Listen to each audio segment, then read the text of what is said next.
Imagine you're sailing across the vast, lonely expanse of the Atlantic Ocean. The year is 1872. Out of the mist, you spot another ship, a two-masted brigantine, drifting aimlessly.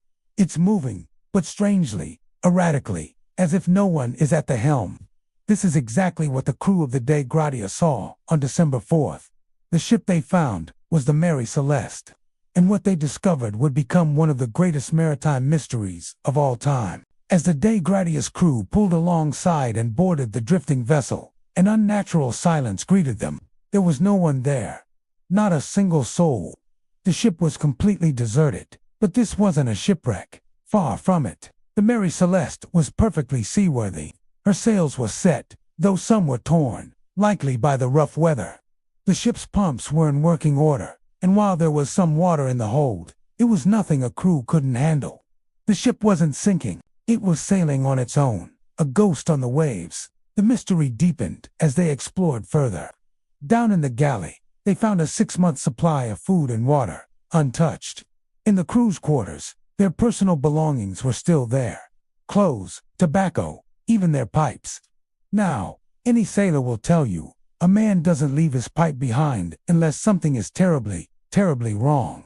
The cargo, 1,701 barrels of industrial alcohol, was almost entirely intact. There were no signs of a struggle, no bloodstains, no damage that would suggest a pirate attack. The ship was in good order, almost pristine, except for one glaring omission: its people.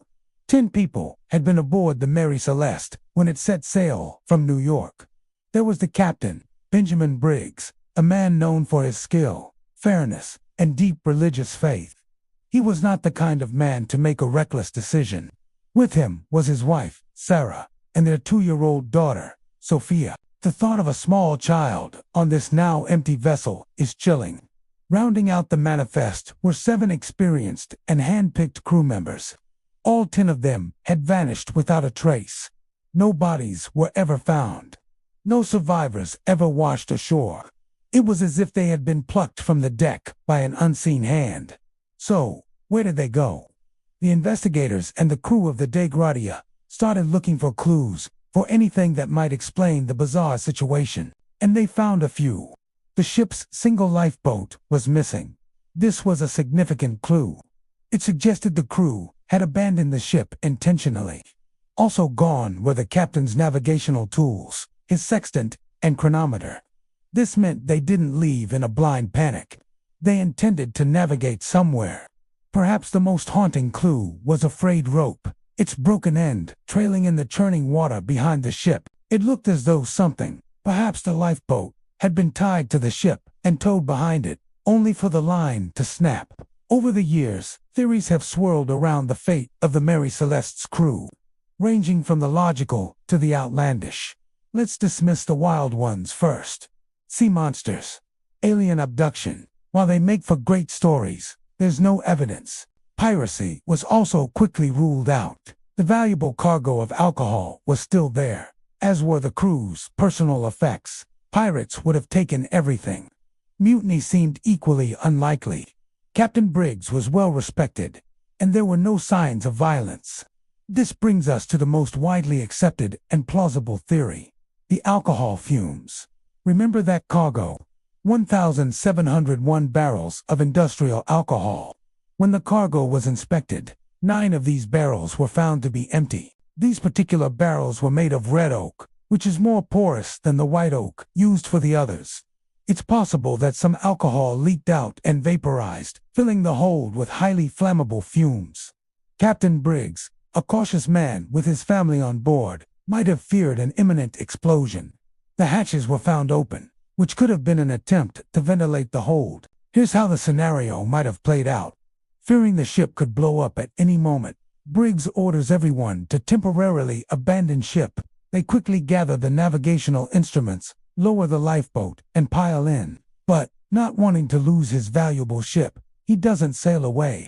Instead, he ties the lifeboat to the Mary Celeste with a long rope, intending to follow at a safe distance until the danger has passed. They would wait for the fumes to clear, then reboard. It was a logical, prudent plan. But the Atlantic is an unforgiving place. A sudden squall could have hit. The wind would have filled the Mary Celeste's sails, causing it to surge forward. A large wave could have put immense strain on the tow rope, causing it to snap.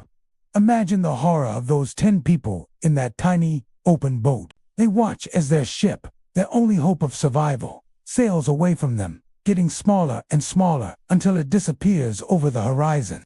They are left alone, adrift in the vast, hostile ocean, hundreds of miles from land, with no way to navigate back. Their fate was sealed the moment that rope broke. Another theory suggests a seaquake, a sudden underwater earthquake. This could have violently shaken the ship, causing the cargo to shift and make alarming noises. It might have damaged the ship's pump-sounding rod, leading the captain to believe the ship was taking on water much faster than it actually was. In a moment of panic, believing the ship was about to founder, they abandoned it. But for me, the most compelling and tragic angle is the human one. Picture Captain Briggs. He's not just a captain, he's a husband and a father. He smells the alcohol fumes, hears the strange rumblings from the hold, and his first and only thought is to protect his wife and his 2-year-old daughter. The decision to get into the lifeboat isn't one of panic, but of protection. He's doing what he thinks is best. He straps his little girl into the boat, helps his wife, and they cast off, securely tethered to their floating home. And then, that terrible moment, the sound of the ropes snapping, the immediate, sickening realization that their lifeline is gone.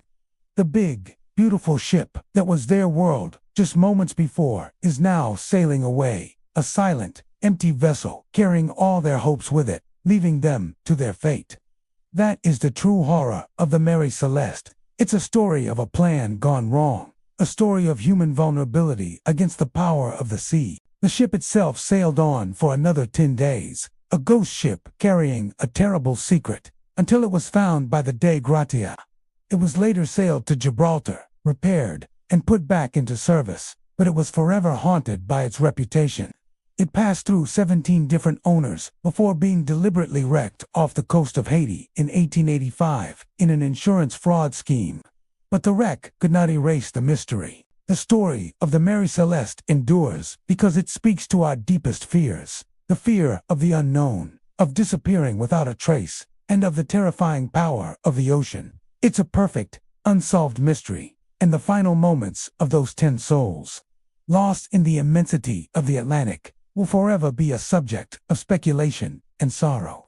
What do you think happened to the crew of the Mary Celeste? Was it the alcohol fumes, a seaquake, or something else entirely? Let me know your theories down in the comments. Thanks for watching, and if you enjoyed diving into historical mysteries like this one, make sure to like this video and subscribe to the channel for more. We'll see you next time.